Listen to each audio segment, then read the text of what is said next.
Hello everyone and welcome back to my YouTube channel. आज की video में हम ब्रेकियल प्लेक्सिस के रिलेटेड सेकंड वीडियो को डिस्कस करने वाले हैं और आज हम एक फ्रीक्वेंटली आस्क्ड एग्जाम क्वेश्चन का आंसर करने वाले हैं, that is how to draw and label the brachial plexus.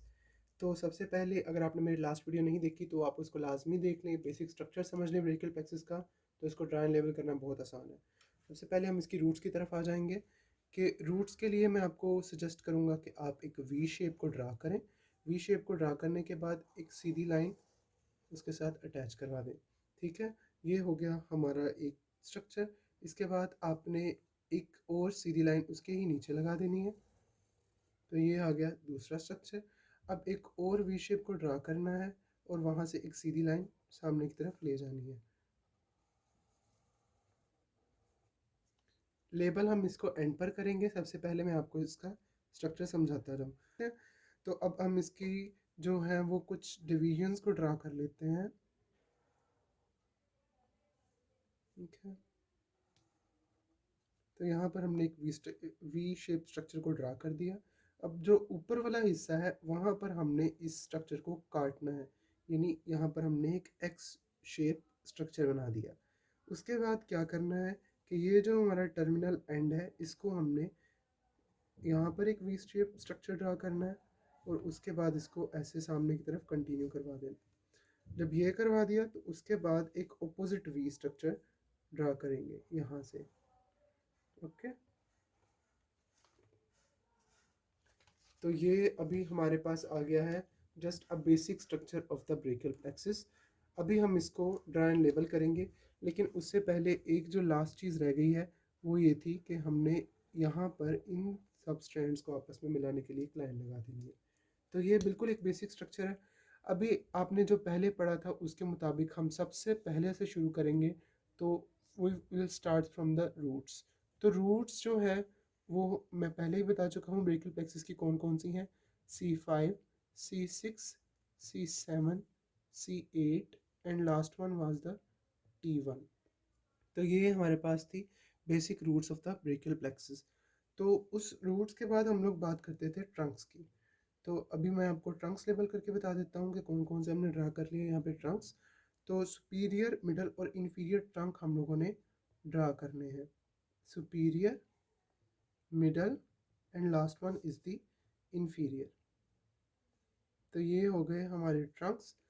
Trunks के बाद जो अगली चीज़ आती थी that one was the divisions. तो अभी हम यहाँ पर डिवीजन्स की बात कर लेते हैं। डिवीजन्स मैंने आपको बताई थी कि जो हर ट्रंक है उसकी हमारे पास दो दो डिवीजन आ जाती हैं, एंटीरियर एंड पोस्टीरियर। तो ये सुपीरियर ट्रंक की दो डिवीजन होगी, एंटीरियर पोस्टीरियर। उसके बाद जो मिडल ट्रंक है उसकी दो डिवीजन हो गई, एंटीरियर एंड पोस्टीरियर। और जो इंफीरियर ट्रंक है उसकी दो डिवीजन होगी, एंड पोस्टीरियर एंड एंटीरियर। फिर मैंने आपको बताया था कि ये जो डिवीजन्स हैं ये आगे मिलकर बना देती हैं कॉर्ड्स। तो कॉर्ड्स के लिए मैंने आपको बताया था कि जो बॉडी की मीडियल साइड पे है उसको हम कहेंगे मीडियल कॉर्ड। ओके, तो जो बॉडी की मीडियल साइड की तरफ कॉर्ड थी उसको हम कह रहे थे मीडियल कॉर्ड।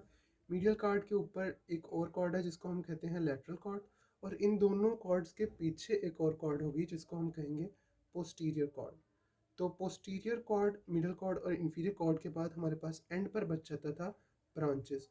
तो अभी हम यहाँ पर टर्मिनल ब्रांचेस को देख लेते हैं। तो जो लेटरल कॉर्ड थी उसको मैंने आपको बताया था कि इसकी तीन ब्रांचेस हैं, जहाँ पर सबसे पहले एक आ जाती थी मस्कुलोक्यूटेनियस नर्व। मस्कुलोक्यूटेनियस नर्व के बाद एक हमारे पास आ जाती थी लैटरल रूट, और लैटरल रूट के बाद एक और आ जाती थी जिसको हमने नाम दिया था लैटरल पेक्टोरल नर्व। ठीक है, तो ये जो तीन ब्रांचेस हैं ये आती थी हमारे पास लैटरल कॉर्ड से। इसको मैंने याद करवाने का आपको निमोनिक बताया था, लूसी लाजमी। उसके बाद हम आ जाते हैं मीडियल कॉर्ड की तरफ। तो मीडियल कॉर्ड को जो मैंने बताया था कि ये जो डायरेक्टली कंटिन्यू कर जाती है that is the ulnar nerve. और इसका जो मैंने आपको निमोनिक याद करवाया था वो था कि M4U। ठीक है, अब जो M चार मरतबा जो मैंने बोला था कि 4 टाइम्स M, तो उसका मतलब ये था कि एक इसका मीडियल रूट है, एक इसकी मीडियल पेक्टोरल नर्व है, एक इसका medial cutaneous nerve of arm है, और एक इसकी medial cutaneous nerve of four arm है।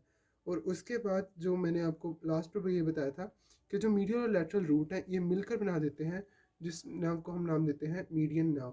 तो ये यहाँ पर मैंने मीडियन नर्व भी ड्रा कर दिया।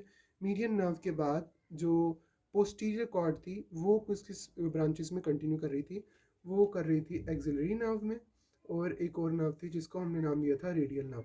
ठीक है, तो ये उसके मेन जो कंटिन्यूएशन आ गई। और पोस्टीरियर कॉर्ड कौन कौन सी ब्रांचेस में कंटिन्यू करती है उसका निमोनिक हमने याद किया था अल्नर से। तो अपर उसमें हमने याद किया था upper scapular nerve, lower scapular nerve and nerve to latissimus dorsi. ठीक है, तो ये तो हमारे पास हो गया है बेसिक स्ट्रक्चर ब्रेकियल प्लेक्सस का। आगे इसकी कुछ कॉम्प्लिकेशंस हैं वो मैं आपको बता देता हूँ कि उसमें हम लोग कैसे करेंगे, जो वो एग्जाम्स में पूछते हैं। तो सुपीरियर ट्रंक से दो ब्रांचेस निकलती है। सुपीरियर ट्रंक वाहिद ट्रंक है जहाँ से दो ब्रांचेस निकलेंगी। एक का हम नाम देते हैं सुप्रास्कैपुलर नर्व और दूसरे का हम नाम देते हैं सबक्लेवियन नर्व। ठीक है, suprascapular nerve and subclavian nerve दोनों ही एस से स्टार्ट होंगी, तो ये याद रखना हमारे लिए आसान है। मैं नीचे लिख देता हूँ ताकि आप ओके। तो मैंने यहाँ पे लिख दिया कि स्पीयर ट्रंक से हमारे पास कौन कौन सी ब्रांचेस आती हैं, suprascapular nerve and subclavian nerve. और ये जो लास्ट हमारे पास नर्व बच गई थी इसको हम कहते हैं लॉन्ग थोरेसिक नर्व। ठीक है, long thoracic nerve. Long thoracic nerve is basically the nerve supply of the serratus interior muscle। तो ये याद रखना हो गया आसान। एक और चीज़ जो एग्जाम में वो पूछते हैं with the normal structure of the brachial plexus, वो पूछ सकते हैं कि आप एक प्री फिक्स्ड और पोस्ट फिक्स्ड ब्रेकियल प्लेक्सिस में फ़र्क बताएं और उसको ड्राइन लेबल करें। तो वो बहुत ही आसान है। प्री फिक्स में आपने याद ये रखना है, हमने यहाँ पर स्पाइनल सेगमेंट्स कौन कौन से कहे थे, C6 C5 sorry C6 C7 C8 और T1। ठीक है, तो इन स्पाइनल सेगमेंट्स के अलावा अगर हम प्री का वर्ड यूज़ कर रहे हैं तो इसका मतलब है इसके ऊपर वाले। तो इसके ऊपर वाले कौन से आएंगे, C5 जो है इसमें हम लोग ऐड कर देंगे एक और सेगमेंट जिसको हम नाम दे रहे हैं C4। ठीक है, आप नॉर्मल स्ट्रक्चर ड्रा करें उसके ऊपर आप एक और सेगमेंट ड्रा कर दें जिसको आप कह रहे हैं C4। ठीक है, तो ये हो जाएगा एक प्री फिक्स्ड ब्रेकियल प्लेक्सिस। अब आपने क्या करना है कि अगर पोस्ट फिक्स्ड आ जाता है तो आपने C4 ड्रा नहीं करना, आपने T1 के बाद एक और स्पाइनल सेगमेंट ड्रा कर देना है, लेकिन वो लॉन्ग थोरेसिक नर्व के साथ आपने नहीं मिलाना, सॉरी ये मेरी मिस्टेक है। वो आपने इस इंफीरियर कॉर्ड के साथ मिलाकर तो आपने यहाँ पर शो कर देना है T2। ओके, तो ये हमारे पास जो T2 सेगमेंट है इसको पोस्ट फिक्स मतलब इसके बाद के स्पाइनल सेगमेंट से जोड़ रहे हैं। तो ये हो गया ब्रेकियल प्लेक्सिस के जो स्ट्रक्चर की एनोमलीज हैं, हम इनको एनोमलीज भी कह सकते हैं, लेकिन जो नॉर्मल स्ट्रक्चर है ये उससे ही रिजेंबल करता है। तो एग्ज़ाम में ये मोस्टली आस्क क्वेश्चन है।